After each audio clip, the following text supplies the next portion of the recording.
अगर engineer Rashid BJP का victim है तो अलायंस से रिजू क्यों नहीं किया गया? चाहे हम कांग्रेस की बात करें, कौन नेशनल सी अलायंस है?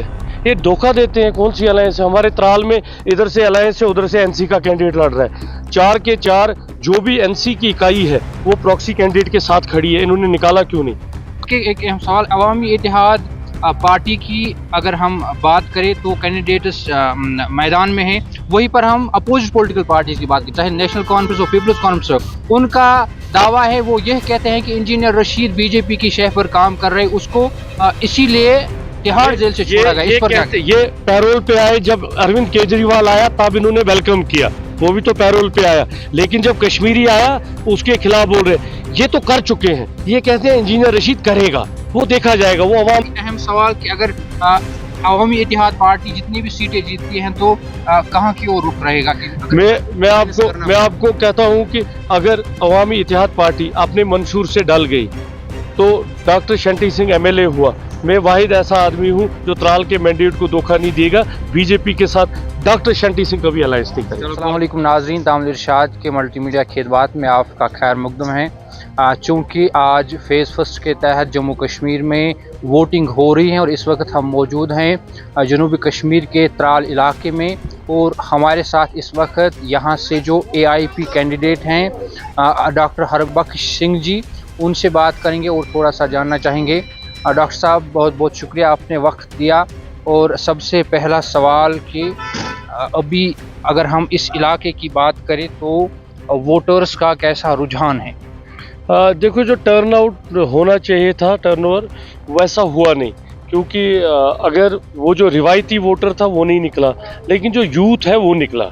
एक बड़ी खुशी की बात है कि यूथ के निकलने से ये हुआ कि एक यूथ एक चेंज चाहती है। और जो ये रिवायती पॉलिटिक्स है, ख़ानदानी पॉलिटिक्स है, घरों की पॉलिटिक्स है, यूथ इसको ख़त्म करना चाहती है और वही एक चेंज है।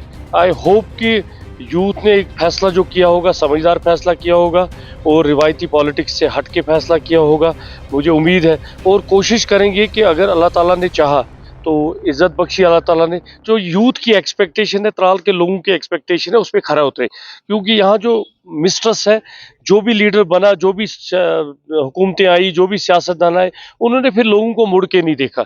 जब मैं कहीं जाता हूँ ना तो मैं कहता हूँ जी वोट डालो, वो बड़ा वो ना बड़ा कोल्ड शोल्डर दिखाते हैं। फिर मैं पूछता हूँ क्यों? कहते हैं जनाब 70 साल हो गए वोट डालते।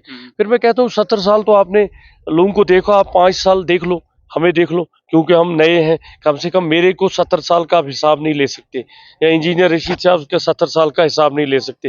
वो दो बार एमएलए बना, एक बार एमपी बना, वो अपने कोल पे रहा, उसने वोट लोगों के मैंडेट को धोखा नहीं दिया। इन तंजीमों ने लोगों के मैंडेट को ऑलरेडी धोखा दिया हुआ है। चाहे पीडीपी है, ये भी बीजेपी के साथ गवर्नमेंट कर चुकी है। उमर उबला है, ये ऑलरेडी बीजेपी के साथ कोलिशन में रहा है, मिनिस्टर रहा है।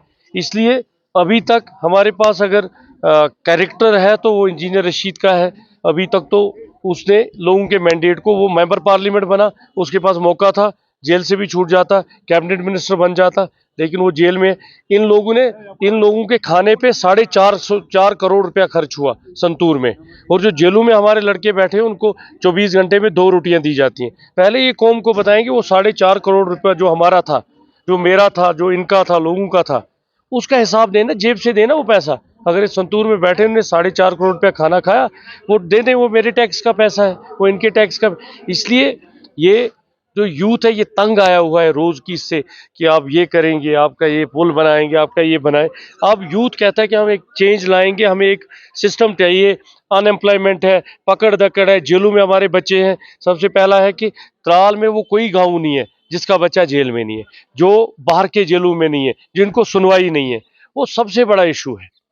अच्छा, इसके साथ साथ चूंकि इस बार भी कहा जा रहा है कि इंजीनियर रशीद की एक वेव है, हाल ही में वो तिहाड़ जेल से अभी इंटरिम बेल पे हैं, तो ये बता दीजिए कि अगर हम साउथ कश्मीर की बात करें तो वोटर्स का क्या रुझान है? क्या एआईपी की तरफ ही आप देख? बिल्कुल है, बिल्कुल है। आपको मैं कहूँ, जिस वक्त मैंने ज्वाइन किया यहाँ कोई एआईपी का वर्कर नहीं था, लेकिन होपफुल हूँ। आज जब मैं जाता हूँ किसी पे तो हमारे वोटर आते हैं, लोग कहते हैं नहीं मैंने प्रेशर कुकर को वोट डाला। तो ऐसा है कि एक चेंज है। बाकी जीतना हारना वो ऊपर वाले के हाथ में और लोगों के हाथ में है, लोग किसको वोट देंगे और हमें लोगों के मैंडेट की कदर करनी पड़ेगी।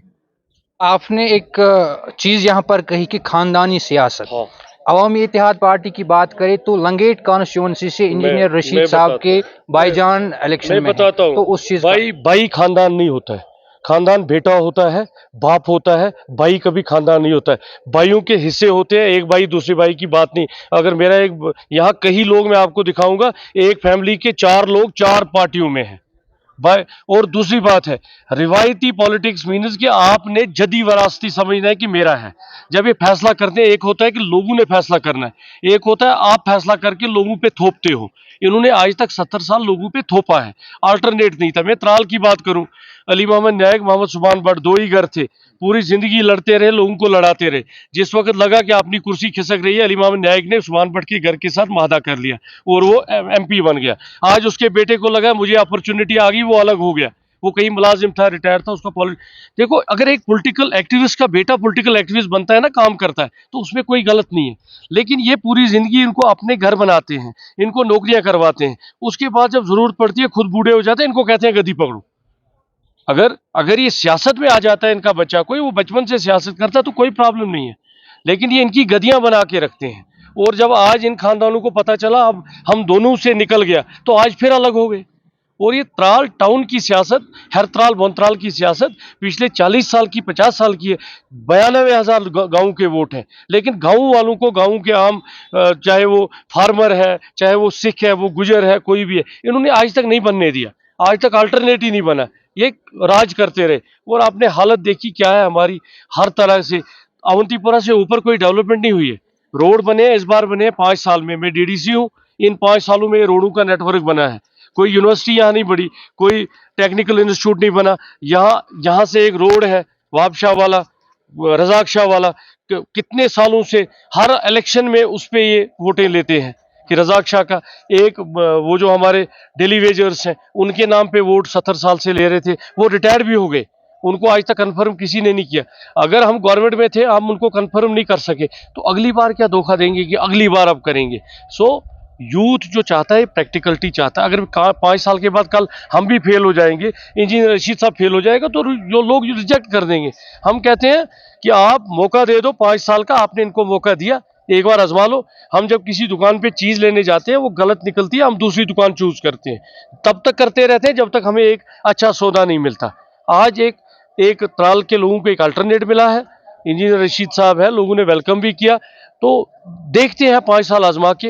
और मैं मीडिया के थ्रू आज कहता हूं कि त्राल के मैंडेट को धोखा नहीं दूंगा, त्राल के मैंडेट को धोखा नहीं मिलेगा। एक अहम सवाल कि इंजीनियर रशीद कहते हैं कि मैं बीजेपी का विक्टिम हूं। अगर इंजीनियर रशीद बीजेपी का विक्टिम है तो अलायंस से रिजू क्यों नहीं किया गया? चाहे हम कांग्रेस की बात करें, कौन सी अलायंस है? ये धोखा देते हैं। कौन सी अलायंस है? हमारे त्राल में इधर से अलायंस है, उधर से एनसी का कैंडिडेट लड़ रहा है। 4 के 4 जो भी एनसी की इकाई है वो प्रॉक्सी कैंडिडेट के साथ खड़ी है। इन्होंने निकाला क्यों नहीं? कांग्रेस भी फ्रॉड खेल रहा है लोगों के साथ, नेशनल कॉन्फ्रेंस खेल रहा है। इन्होंने पीएजीडी बनाई, अलायंस झूठ बनाया, जीडीसी में इलेक्शन लड़े, फिर एक दूसरे के खिलाफ लड़ा, प्रॉक्सी कैंडिडेट्स डाले। ये लोगों को धूल बना रहे हैं, इनकी कोई अलायंस नहीं है। अगर इनकी पयस अलायंस होती, सच में कश्मीरियों के लिए अलायंस होती, हम किस कांग्रेस को दोगे? जिन्होंने अफजल गुरु को फांसी दी वो अलायंस में है, वो कश्मीरियों के दोस्त है। बीजेपी ने तो सामने से वार किया। 70 साल से जो ये आर्टिकल हमारा है, इसको किसने कमजोर किया था? क्यों नहीं कांग्रेस ने 70 साल में इसको परमानेंट किया? कांग्रेस के हाथ ऑप्शन था, पूरी मेजॉरिटी थी पार्लियामेंट में। इसलिए कांग्रेस जितनी दोषी है, बीजेपी तो ओपन दोषी है, वो तो सामने सामने। कांग्रेस ने भी कश्मीरियों के साथ कोई वफा नहीं की। मकबूल भट्ट की फांसी देखिए, आप देख लीजिए ना, आपके साथ, आपके पास वाकई है, कश्मीर के साथ कब धोखा नहीं हुआ है। ये झूठ बोलते हैं, इन्होंने आज तक झूठ बोला। नेशनल कॉन्फ्रेंस कल तक जमात इस्लामी के खिलाफ थी। पीडीपी ने आज जो कैंडिडेट किया है, अली मोहम्मद न्यायक का बेटा, ये मौजराज शुमारी का जनरल सेक्रेटरी था, इसने धोखा दिया जमात इस्लामी को। आज ये कहते हैं, और इन्होंने कभी बात नहीं की कि जमात इस्लामी बैनड ऑर्गेनाइजेशन क्यों है। इन्होंने तो कभी हथियार नहीं उठाया, इन्होंने तो 77 से इलेक्शन रिगिंग किसने की, यहाँ गन किसने लाया। सो अगर असेंबली गया, पहली आवाज जो मेरी होगी कि हमारे बच्चे जो बाहर के जेलों में है उनको यहाँ लाना है। जब मैं यहाँ लोगों से मिला, बहनों से मिला, रोते देखा उनको, मैं आपको कहूंगा मेरा अपना मंशूर है। हमारी पार्टी का मंशूर है, लेकिन जो मेरा त्राल का मंशूर है मैं त्राल के लोगों से पूछूंगा। मैं कभी धोखा त्राल के वोट को नहीं दूंगा। मैं एज डीडीसी हूँ, 3 साल काम किया है, वहां भी धोखा नहीं दिया है। हिस्ट्री में पहली बार हुआ, मैंने सबसे ज्यादा वोट त्राल से लिए, सबसे ज्यादा मार्जिन से लिए। इंशाल्लाह फिर दोबारा त्राल वाले लोग सोच समझ के, समझदार लोग हैं, ये फैसला करेंगे। एक अहम सवाल, अवामी इत्तेहाद पार्टी की अगर हम बात करें तो कैंडिडेट्स मैदान में हैं, वहीं पर हम अपोजिट पॉलिटिकल पार्टीज की बात करें, चाहे नेशनल कॉन्फ्रेंस हो, पीपल्स कॉन्फ्रेंस हो, उनका दावा है, वो यह कहते हैं कि इंजीनियर रशीद बीजेपी की शह पर काम कर रहे, उसको इसीलिए तिहाड़ जेल से छोड़ा गया। इस पर क्या? ये पैरोल पे आए, जब अरविंद केजरीवाल आया तब इन्होंने वेलकम किया, वो भी तो पैरोल पे आया। लेकिन जब कश्मीरी आया उसके खिलाफ बोल रहे। ये तो कर चुके हैं, ये कहते हैं इंजीनियर रशीद करेगा, वो देखा जाएगा, वो अवाम देखेगी, लोग फैसला करेंगे। उमर अब्दुल्ला ने अलायंस की है, सजाद लोन ने अलायंस की है, महबूबा मुफ्ती ने अलायंस की है। ये कहते हैं इंजीनियर रशीद करेगा, वो तब की देखी जाएगी, लोग उनको करेंगे। अभी जो इन्होंने किया ये लोगों को उसका जवाब दे।